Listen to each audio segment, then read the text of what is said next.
ଶୀତ ସନ୍ଧ୍ୟାରେ ସବୁ ମେଳା ବୁଲିବାକୁ ତ ମୋତେ ବହୁତ ପସନ୍ଦ। ଆମ ଭୁବନେଶ୍ୱରରେ ଏଇ ଟାଇମ୍ରେ ସବୁ ମେଳା ପଡ଼ିଥାଏ। ଆଉ ଆମେମାନେ କେଉଁ ମେଳାକୁ ଯିବାଟା ବି ମିସ୍ କରୁନି। ନମସ୍କାର, ମୁଁ ଲିପ୍ସା ସ୍ୱାଗତ କରୁଛି ଆଉ ଗୋଟେ ବ୍ଲଗ୍କୁ। ଆଜି ଆମେ ସମସ୍ତେ ବାହାରି ପଡ଼ିଲୁ ଶିଶିର ସରୋଜକୁ ଯିବା ପାଇଁ। ସମସ୍ତେ ଯାଇକି ବୁଲିକି ଆସିଲୁଣି ନିଶ୍ଚିନ୍ତ।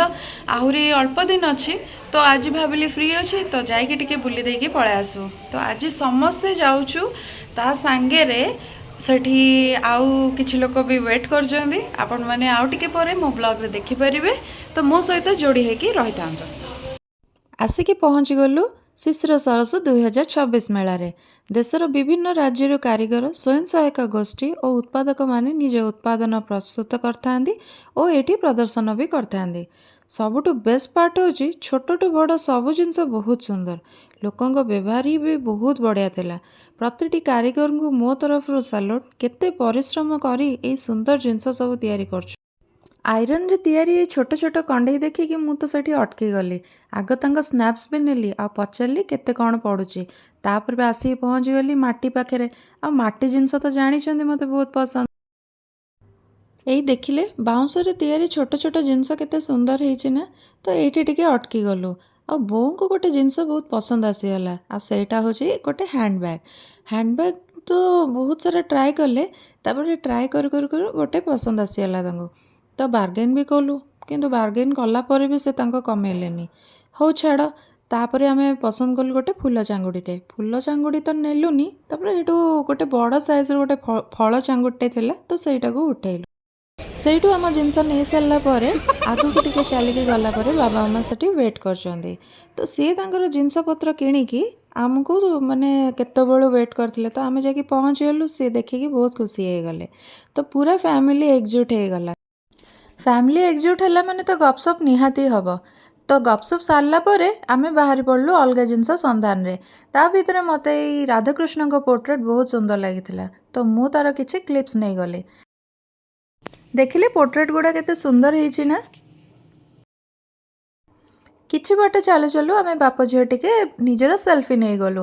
ଆଉ ତା ଭିତରେ ମୋତେ ପୋର୍ଟ୍ରେଟ୍ସ ବି କିଛି ମିଳିଗଲା। ତା'ର ତ କ୍ଲିପ୍ସ ନେବାକୁ ତ ମୁଁ ଭୁଲିବିନି, ତ କ୍ଲିପ୍ସ ବି କିଛି ନେଇଗଲି। ଆସିକି ପହଞ୍ଚିଗଲି ଧୂପକାଠି ଷ୍ଟଲ୍ରେ। ତ ତାଙ୍କୁ ମୁଁ ପଚାରିଲି କେଉଁଟା ସବୁଠୁ ବେଷ୍ଟ ହେବ। कस्तूरीटा नवा ये कितने का है? जो जल रहा है वो कस्तूरी है ना? हाँ वही दीजिए।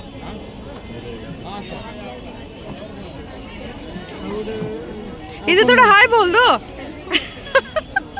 क्या यार शर्मा रहे हो, मार्केटिंग कर रहे हो उससे भी शर्मा रहे हो। अच्छा चलेगा ना। ଧୂପକାଠି କିଣି ସାରିକି ଦେଖିଲି ଗୋଟେ ସୁନ୍ଦର ଲ୍ୟାମ୍ପ ଦୋକାନ। ତ ମୋତେ ତ ଏ ଷ୍ଟଲ୍ଟା ବହୁତ ପସନ୍ଦ ଆସିଲା। ତ ମୁଁ ତା ଭିତରୁ ଗୋଟେ ଛୋଟିଆ ଜିନିଷଟେ କିଣିଲି। ତାପରେ ଆସିଲୁ ତ ମେନ୍ ଆମ ଘରର ଇନଗ୍ରିଡ଼ିଏଣ୍ଟ ହେଉଛି ତ ଗ୍ରସରୀ ଆଇଟମ୍ ଭିତରେ ଆମେ କନ୍ଧମାଳ ଷ୍ଟଲ୍ରେ ଆସିକି ପହଞ୍ଚିଲୁ। ତ କନ୍ଧମାଳର ଡିଫରେଣ୍ଟ ଜିନିଷ ସବୁ ଥିଲା। ତ ଏଠି ଆସି ପହଞ୍ଚିଗଲୁ ଚୀନାମାଟି ଆଇଟମ୍ ପାଖରେ। ତ ଚୀନାମାଟିର ଯେଉଁ ଯେତକ ବି ଜିନିଷ ଥିଲା ସବୁଥିରୁ ମୁଁ ତ ଗୋଟେ ଜିନିଷ ତ ଆଣିପାରିଲିନି, ତଥାପି ବି ଛୋଟ ମୋଟ ଯାହା ମୋତେ ଦରକାର ସେଇଥିରୁ ମୁଁ ଆଣିଲି।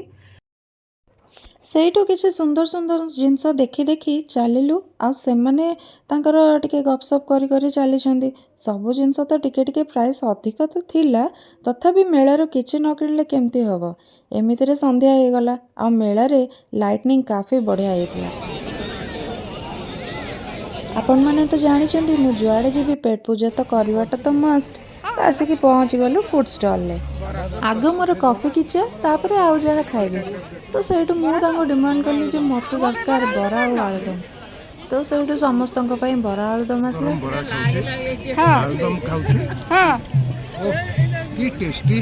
टेस्टी पूरा रुह मु तुम बोऊ मु ऊपर नहीं मु तो कौन खाऊच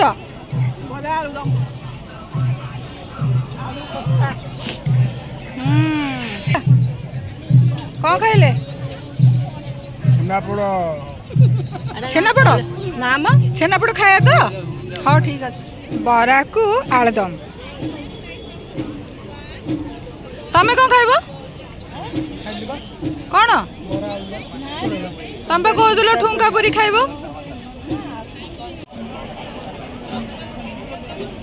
ତାପରେ ବାହାରି ପଡ଼ିଲୁ ଘରକୁ। ଆସିଲା ବେଳକୁ ବାଟରେ ସରପ୍ରାଇଜିଂଲି ମୋ ମଉସା ମାଉସୀ ଆଉ ମୋ ଭଉଣୀ ଭେଟ ହେଇଗଲେ। ଟିକେ ଗପସପ୍ ଆଉ ଫଟୋଜ୍ ଭିଡ଼ିଓଜ୍ ନେଲା ପରେ ଫାଇନାଲି ଚାଲିଲୁ ଘରକୁ। ବାବା ମାମା ପଳେଇଲେ, ଆମେ ବି ପଳେଇ ଆସିଥିଲୁ। ଘରେ ଆସି ଯାହା ଜିନିଷ କିଣିଥିଲୁ ସବୁର ରିଭ୍ୟୁ ନିଆହେଲା। ବୋଉ ଭାରି ଖୁସି ତାଙ୍କ ନୂଆ ପର୍ସ ଦେଖିକି, ଟ୍ରାଏ ବି କରିଦେଲେ। ହଁ ଏଇଟା ଭଲ ଲାଗୁଛି ତ? ଏଥିରେ ବାପା